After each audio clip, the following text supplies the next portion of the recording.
வருவாங்க வருவாங்க. இப்போ நான் பட்டி டிக்கெட் பார்க்குறாங்க. வரும்போது கொஞ்சம் பட்டி டிக்கெட் பார்த்தாதான் அவன் மாதிரி தெரியும். அதனால் அந்தமான் மக்கள் எல்லாருமே உண்மையாகவே இந்த 14 வயது தான் நான் தமிழக சங்கத்துக்கு வந்தேன். மீண்டும் நம்ம அந்தமானுக்கு வந்திருக்கிறது மிகப்பெரிய பெருமை. உங்கள் அடிச்சு போயிட்டா மழை அசையாமல் என்ன சில மீன் பிடிக்கிட்ட ஒரு ப்ரோக்ராம் நடத்துறது அந்தமான் தான் தலை. அப்படி கை தட்டாமல் அப்படியே பார்த்துட்டு இருக்காது. ஓகே. ஆனால் உண்மையாகவே நல்லா ரசிக்கிறீங்க, சிரிக்கிறீங்க. வாழ்க்கை ரொம்ப மிக முக்கியமான விஷயம். ஒரு காலத்தில் பெண்கள்லாம் அப்படி தலைமுடி எடுத்து விட்டாங்கன்னா தரையில் வந்து விடும். இப்பெல்லாம் தனியாக விழுது. ஒரு காலத்தில் பெண்கள் பொட்டு வச்சா அவ்வளோ பெரிய பொட்டு. எங்கள் ஊரில் சொன்னால் தேனாம்பேட்டை சிக்னல் நாள் இருக்கும். அதை பார்த்துட்டு எங்கள் தாத்தா பர்மா போனாலும் அங்கேயே செத்தாங்க. வரவே இல்லை. இப்பெல்லாம் பொட்டே வைக்க வேண்டியது எல்லாம் ஒட்டு, பாம்பு, பள்ளி, பூரா நட்டுவாங்க. அதை கதவை ஓட்டுது, தண்ணியில் ஓட்டுது, கப்பு ஸ்பீக்காவில் ஓட்டுது. வாழ்க்கை மாறிடுச்சு.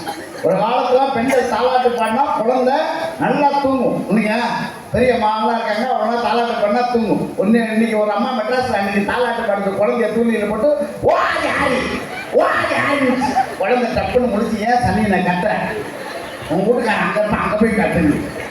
தாலாட்டு கூட தெரியல. ஆனால் தமிழினம் இன்னைக்கு உலகத்தில் எல்லாத்தையுமே மாறிக்கிட்டு. ஆனாலும் அந்தமான் இன்னமும் பழமை மாறாமல் அதே மாதிரி பெண்களும் ஆண்களும் வந்திருக்கீங்க. உங்கள் அத்தனை பெரிய திருப்பாதங்களுக்கு என்னுடைய பணிவான நன்றிகளான வணக்கத்தை சொல்லி ரொம்ப சந்தோஷமா இருக்கு. தமிழ்நாட்டில் வாழ்றவங்க மட்டும் தமிழில் தமிழர்கள் எந்த ஊரில் வாழ்ந்தாலும் தமிழகத்தை மறக்காமல் வாழ்கிற அத்தனை தமிழ் உள்ளவங்களுக்கு என்னுடைய பணிவான வணக்கம். இதுக்கு மேலே இல்லை என்ன கூட வந்திருக்க அறந்தாங்க நிஷா அவர்கள். அவங்க சின்ன துறை நயன்தாரான்னு சொன்னாங்கன்னா வருவாங்க. அப்படி ஒரு பில்டப் யாரும் கொடுக்கல, அவளுக்கு அவளே கொடுப்போம். அப்படிலாம் இல்லைங்க. அது தண்ணி குடிச்சிட்டு வரலாம் போறதுக்குள்ளே நான் என்ன மேக்கப் போட்டா வந்திருக்கேன். ஒரு பாட்டு தண்ணி விடுனேன்.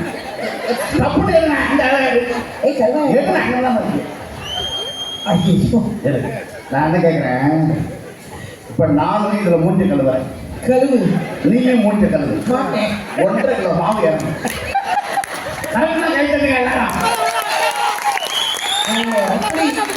என்னது யாராவது ஏதாவது கலாய்ச்சியா மூச்சிய கழுவிட்டு கிட்ட வந்து மூச்சிய காட்டுங்க. இவர் தான் அந்தமானோட ஃபேமஸ் போட்டோகிராஃபர். ஆமா, நாளையில இருந்து என்ன ஆவாருங்க. இது வரைக்கும் அந்தமான குரங்கு போட்டாவே எடுக்கலையா? 2 குரங்கு எடுக்க வந்திருக்கேன்.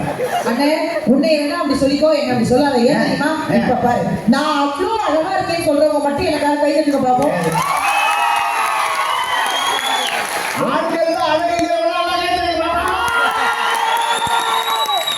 உனக்கு பொறுக்காது. ஆனா எனக்கு அந்தமான் மேல ஒரு சின்ன கோவம். என்ன கோவம்? நம்ம வந்து இறங்கி நல்லா காரை விட்டு நான் இறங்கி வரும்போது ஒரு பையன் ஓடி வந்து என்கிட்ட பேசினான். நான் ஒரே ஒரு கேள்வி உங்களை பார்த்து கேட்கிறேங்க, தப்பா இருந்தா மன்னிச்சுக்கோங்க. அழகா பிறந்தது என் தப்பா? இதை கேட்கறதா எங்க தப்பு இல்லண்ணே. அந்த பையன் ஓடி வந்து அக்கா நடந்தா வந்தீங்கன்னு கேட்டான். ஊர்ல இருந்து பிளைட்ல வந்தேன்டா, இங்க மேடைக்கு நடந்தாலும் வர முடியும்னு சொன்னேன். என்னை பத்தி என்ன வார்த்தை தெரியுமா?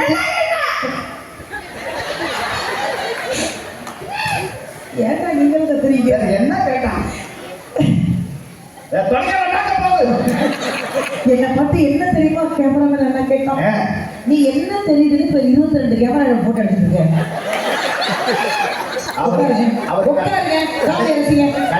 காலையில கழுவி பார்க்கும்போது 2 நெகட்டிவ் மாதிரியே இருக்கும். இருக்கிறாரு இப்படி என்ன 42 கேமரா மணிக்கு இது வரைக்கும் லூஸ் மோஷன் போயிருக்கேன் சொன்னா பேச முடியல வரைக்கும் ஒரு போட்டோ இருக்க கூடாது. புரிச்சுக்கலாம் புரிச்சு. என்ன சிரிக்கிறாரு? தமிழ் தெரியாதோ? நல்லா தமிழ் தெரியும். இந்த ஊர்ல ஹிந்தி பேசுவாங்களோ? நான் ஒரு இடத்துல வந்து எக்ஸ்கியூஸ் நடி பார்த்தா ஹே சொன்னா ஆத்தாடி ஆத்தாடேவா அப்படி வந்தேன். நமக்கு தமிழ்ல ஆனா வந்த உடனே ரொம்ப பெருமையா இருந்தது. காரைக்குடி சிவகங்கை மக்கள்லாம் வந்து நிறைய காரைக்குடி சிவகங்கை மக்கள் புதுக்கோட்டை, அந்த புதுக்கோட்டை, காரைக்குடி, தஞ்சாவூர், திருச்சி, எங்க ஊர் ராமநாதபுரம் எல்லாமே அந்த மாதிரி சொல்லிட்டு பூரா மீன் பசா உட்காந்துருக்கீங்க. அதாவது எந்த நாடுகள் எந்த ஊர்கள்லாம் மிக செழிப்பா இருக்கோ அந்த நாடுகள்ல தமிழ் மக்கள் நிறைய இருக்காங்கன்னு அர்த்தம். அதுதான் சத்தியமான உண்மை. நம்ம ஊர் தான் வெளியில போய் உழைச்சு கொடுத்துக்கிட்டே உழைச்சிருவோம். தமிழ் மக்கள் வந்ததுக்கு அப்புறம் தான் அந்த நாடே செழிப்பா இருக்கு. அதெல்லாம் என்ன சொன்னாலும் கேளுங்க. என்ன தெரியுமா சொன்னா? என்ன சொன்னான்? என்ன பார்த்து என்ன பார்த்து? நடந்தா போனீங்கன்னு கேட்டான். ஆமாடா தம்பின்னு. ஆ. பட்டாம்பூச்சி எல்லாம் பறந்து தானே போகும். இங்க பாரு, மூஞ்சி அப்படி வைக்காத.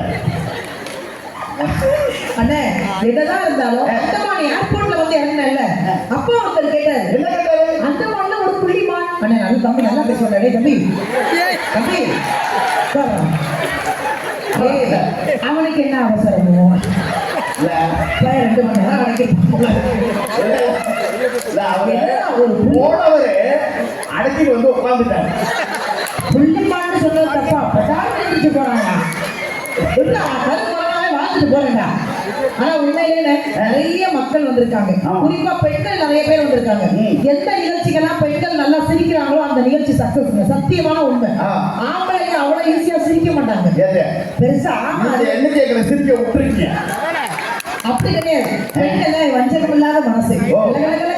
சிரிச்சு அந்த நிகழ்ச்சியை சக்சஸ் பண்ணிடுவோம். ஆனா ஆண்கள் இப்படி கிடையாது. எங்க போய் உட்கார்ந்தாலும் அவன் மனசுக்குள்ள பொண்டாட்டி முகம் ஞாபகம் வந்துடும். இந்த முகப்பட்ட வேறையா? இங்க நிறைய பெண்கள் ஆண்கள் இருக்காங்கல்ல. ஓப்பனா கேட்கவா? சொல்லுங்க. ஏழு ஜென்மத்துக்கும் இதே மனைவிதான் வேணுங்கிற ஆண்கள் கை தூக்க பார்ப்போம். அண்ணன் தூக்கிட்டாருன்னா நம்ம வீட்டம்மா மிதிச்சிருக்கு காலம். நீங்க ஒரு ஆளு அவரெல்லாம் எதை பத்தி கவலைப்படல. இப்ப ஒரு இதே கொழுங்கியால வேணாலும் கை தூக்குவாரு. அவர் தான் தமிழர் சங்கத்துடைய தலைவர், துணைத் தலைவர். போட்டுட்டு போ. ஒரு நிமிஷம். அவரு அடுத்த வந்து அவரை கூப்பிடலாம்னு நினைச்சிருந்தாரு. அவ்வளவு முடிஞ்சு. ஆனா உண்மையை சொல்லுவாங்க. சரி, ஓகே. ஏழு ஜென்மத்துக்கு இதே மனிதன் ஆண்கள் கை தூக்குனா சொல்லுங்க. தூக்குறாங்க பாக்குறேன் சார். எல்லாம் பொட்டாட்டியோட வந்தால் மட்டும்தான். பாக்கி வேணும் கம்மூட வந்துட்டு அடுத்த ஜென்மத்துல நல்லா வருமா? சரி. ஆனா எனக்கு தெரிஞ்ச இந்த ஊர்ல ஒரே ஒரு ஆம்பளை, அதுவும் தமிழ் சங்கம். அண்ணே போட்டோ எடுக்கலாம். பயப்படுறாரு. இதுக்கப்புறம் எடுத்தா திட்டுவாங்க. அண்ணே என்னைய மட்டும் அழகா ஒல்லியா இருங்க. இவனை எடுக்கவே எடுக்காதீங்க. அது போதும். இங்க இருக்கிற ஆண்கள் எல்லாரும் சுயநலவாதிங்க. இப்ப எங்க பெண்களை செக் பண்ணி பாரு, கேட்டு பாரு. யாரெல்லாம் உங்க புருஷன் போட்டோவோ செல்போன்ல வால்பேப்பர்ல வச்சிருக்கீங்க? முதல்ல நீ வச்சிருக்கியா? நான் அவனை வீட்டுல வச்சிருக்கவே பெருசு. யாரெல்லாம் போன்ல புருஷன் போட்டோ வச்சிருக்கீங்க? இந்த மேடம் 1, மேடம் 2, புஷ்பா 1, புஷ்பா 2, புஷ்பா 3. ஏ அப்பா, இந்த ஊர்ல எல்லாம்ப்பா பெண்களை விட ஆண்கள் நிறைய பேர் புருஷன் லவ்வா இருக்கீங்க. எவ்வளவு பேர் கை தூக்கிட்டாங்க. ஆனா எங்க மாதிரி பெண்களுக்கெல்லாம் எப்பேற்பட்ட புருஷன் வேணும்னு ஆசை தெரியுமா? பாட்டியல் ஸ்டோர்ல வர மூர்த்தி மாமா மாதிரி இருக்கணும்னு ஆசை. வர்றது கூட பாக்கியலட்சுமி கோபியா வருது. அப்படி சொல்லாது. இப்ப ராஜாவும் பாக்கியலட்சுமி சேர்ந்துட்டாங்க. அது ரொம்ப முக்கியமான உனக்கு. அதையும் தாண்டி இங்க ஆண்கள் நிறைய பேர் இருக்காங்க, பெண்கள் இருக்காங்கல்ல. என்னால இதுக்கு எதுக்குடா விஷயம்? ஐயா இப்ப